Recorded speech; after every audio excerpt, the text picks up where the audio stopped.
So, about a month ago, I released a video about my adventures at Rock Island where I mentioned some issues I was having with my Canon TLB. Some pictures have light leaks and random artifacts, especially this one, which would have been so cool if it wasn't for the giant light burn right in the center.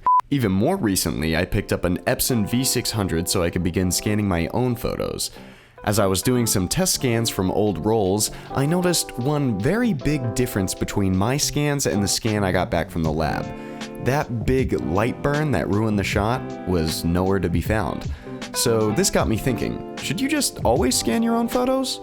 Well, the short answer is yes, but let me get into why.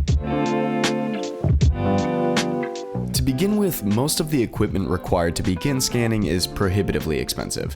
The V600 is nowhere near the top of the line for film scanning, and it still costs around $300, whereas a more top-shelf Epson scanner, such as the V850, comes out around $1,300. If you're not planning on shooting and scanning a whole ton of film, it may make sense just to pay around $10 to get a roll scanned. But when you're scanning upwards of 10 rolls of film a month, it begins to add up, and selling your body to Big Jim for film money is frankly a bad look. Instead, you could take that money and put it on a scanner. Well, now what? Eventually, it'll pay itself back a few times over, and you could tell Jim it's on the house this time. Obviously, there's DSLR scanning as well, but if you don't have the right materials to do that, typically involving a high-resolution camera and a distortion-free macro lens, it can be even more expensive than buying a nice scanner. Even if you're just a hobbyist, Kodak makes a simple film scanner that'll get the job done. It may have the resolution of a 2004 Nokia cell phone, but at least your photon memories will have been transferred to the digital realm, just like Jeff Bridges and Tron. When I was first beginning with film, I foolishly thought that how film got scanned hardly mattered. I would point and laugh at the folks that were exploding in their pants over a Noritsu scanner. But then I learned, after witnessing some scans go horribly wrong, that scanning was vital to the overall look. Then I was blowing up my own pants over different scanning processes. I think I just figured that scanning was an objective process that had a right and wrong way of doing things. With no way of properly scanning pictures myself, I trusted the labs to get things done without asking too many questions, like what ISO is this shot at, and why is there blood in every picture? In fact, I thought they were doing a wonderful job until there was a mix-up with an order I had. They had used their standard scanner instead of the high-res one I had ordered, which was no problem really, they just rescanned and sent the updated version later in the day. There was just one little issue. Somehow, the standard scans looked better than the high-res. The high-res had all of the colors washed out and it somehow seemed to lose details. You'd think, oh, just start paying for the standard scans, but then some of the standard scanner pictures had lines running through the bottom third. This was the big aha moment that made me realize I was paying more for a process that I had no control over. Scanning at home allows you to be fully aware of every part of the process in digitizing your film and allows you to make corrections wherever necessary.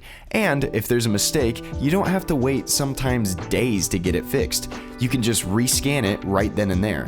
And since scanning is such a subjective and creative process, it's impossible for a lab to understand any vision you may have for your work. Doing it yourself just allows you the ability to be as creative as you'd like, free of judgment in the comfort of your own home.